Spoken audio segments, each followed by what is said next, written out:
Don't be a woman that needs a man. Be a woman the man needs. Don't be a man that needs a woman. Be a man the woman needs. Well, there's your contradiction. Yes, let's be a strong, independent man or woman who don't need no woman or man, respectively. Yet, we don't incorporate the contradictory notion with, let's say, same-sex concepts. So don't be a woman that needs a woman, be a woman the woman needs. Or don't be a man that needs a man, be a man the man needs.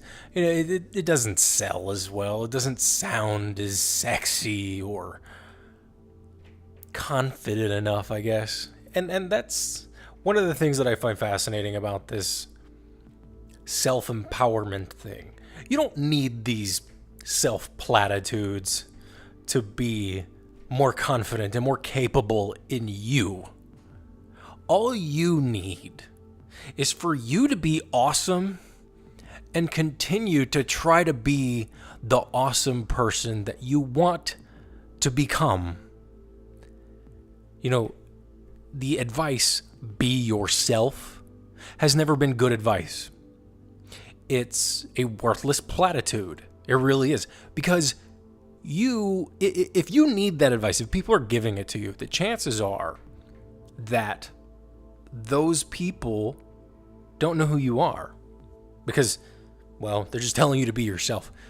They don't know what that is because they aren't able to elaborate. They can't extend their idea into something further. Just something that's super easy to throw out there for everybody else. Be yourself. Now, obviously, be yourself, or any variant, my own in this case, be the person that you want to become. They're both worthless at face value. They really are. I think that my statement is based off of years of the be yourself thing directed at me, but at least it gives you an idea to think about who you want to become.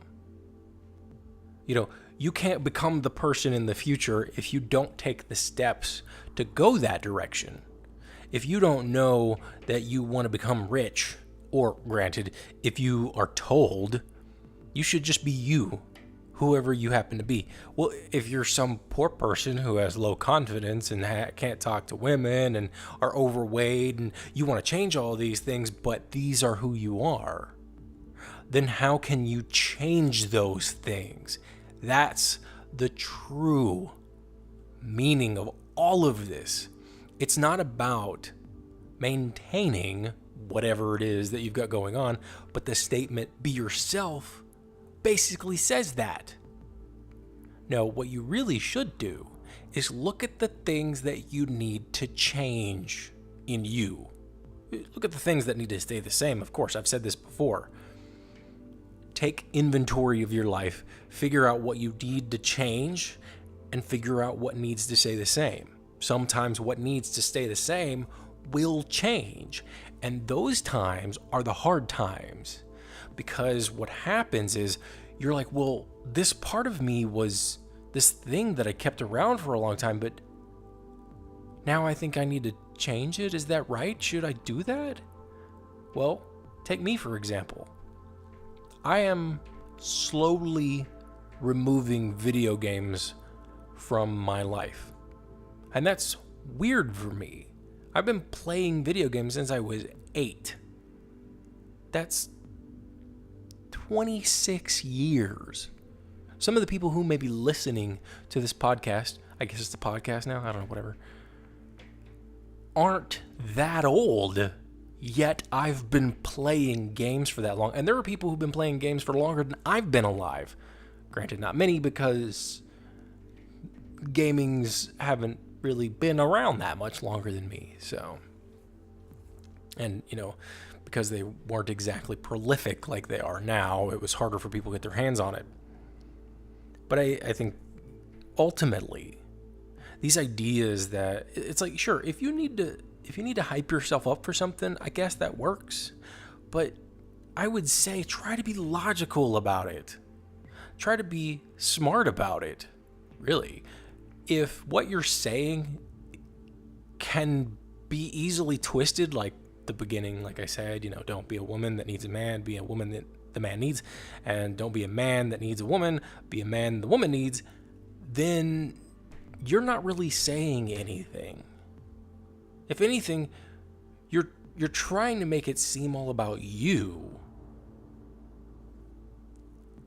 but you're inserting the idea of the other person. It's this idea that you're trying to be contrasting to this subversive idea that's been in our society for who knows how long. Every man needs a woman, every woman needs a man. Well, maybe not. Maybe you don't need anybody. Maybe you just need you. Maybe that's all you need for a while. Maybe you never need anybody else. Who knows? Yeah, you need people. You need friends. You need some kind of family, whatever that family is. It doesn't have to be your relatives. The saying goes, you can choose your friend. You can choose your friends, but you can't choose your family. Or you can say you can choose your family, but you can't choose your relatives. However you want to word it. Ultimately, you can choose the people who are important to you, but you can't choose the people that you share DNA with, especially the ones that came before you, or the ones that came after you and are, cousins, siblings, whatever. Let's not go too far with this. Let's just stay on track and basically just say, you are important. We all are. Every damn one of us. We may not feel it. And sometimes your importance isn't something that happens on a regular basis. Maybe your importance is only right now. Maybe your importance is only because somebody needs you for a moment. Maybe your importance is only in a brief thought that somebody has about you that just fades away. And maybe that sounds scary because maybe you feel like you need to be important. I know I've felt that way most of my life, but I'm getting over that because it's tiring, really, to constantly want that other positive opinion. I mean, you can get encouragement in all sorts of ways. It doesn't have to come from the idea that you are an all-important person. That creates a sense of narcissism, and that actually is destructive. Instead, what you can do is learn to appreciate the things that you do. Look at those rare moments when you do know for a fact that somebody else thinks you're important, and appreciate that moment. That's the moment that matters. Not about the moments that you never witness or you never even hear about. What matters is when you feel that you're important. And even if you don't feel important tomorrow or next week or next year, there will be times that you will feel important. There will be times when you're with somebody, a friend, family member, whatever. Hell, even a stranger. And you'll feel like what it is that you're doing or who you are at the moment is a valuable thing. Sorry to break out of that. I just kind of lost my concentration. But ultimately, you're important. There are other people out there who think you're important, but mostly you need to think you are important, because otherwise you can't really rely on anybody else to think otherwise. That's not to say that they don't. It's just that if you think you're important, you've at least guaranteed one person who you can talk to on a regular basis. You can bounce ideas off of them. Yeah, talk to yourself. Respond to yourself. Everybody who says, crazy people don't know they're crazy. Whatever. Or you're only crazy if you talk. It's not crazy to talk to yourself. It's only crazy to talk back to yourself. Screw all that. I talk to myself all the time, and it's a great way to problem solve. You have to ask hard questions, and you have to answer them in order to make yourself better. Are you competing against anybody else? Whatever. If you want to, fine. If you don't want to, awesome. You should compete against yourself, though. To a healthy degree. Any level of competition should be a healthy level. Granted, I could say that a non-healthy level of competition would be not competing. But that's just me. And I've noticed that I don't really compete much. Sometimes competition can give you friends. It can give you acquaintances. It can give you people who are valuable to you, who are important to you. Because you can measure yourself against them and find out, hey, this person's actually pretty cool.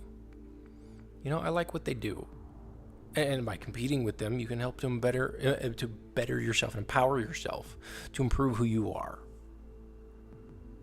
When you compete against your peers in a thing that you enjoy, that's, I think, maybe important. Competition for the sake of competition, not so good. But competition to improve yourself in something that you enjoy doing is probably a very valuable method of competition. Self-improvement takes time. I would know. I'm working on mine. And you constantly have to reflect on yourself. And as one knows, when one looks in the mirror, you tend to find a lot of things that need to be fixed. So obviously, don't constantly look at yourself all the time, because then you become self-conscious, and then despite the fact that you don't want to look at yourself, you do. And it's the same thing with mirror too. I mean, they go hand in hand, really. Don't look at the mirror too much. Don't look at yourself too much. Because if you do, you'll get sidetracked from doing the things that are important. Which I would say, personally, mostly is improving who you are in a healthy and happy manner.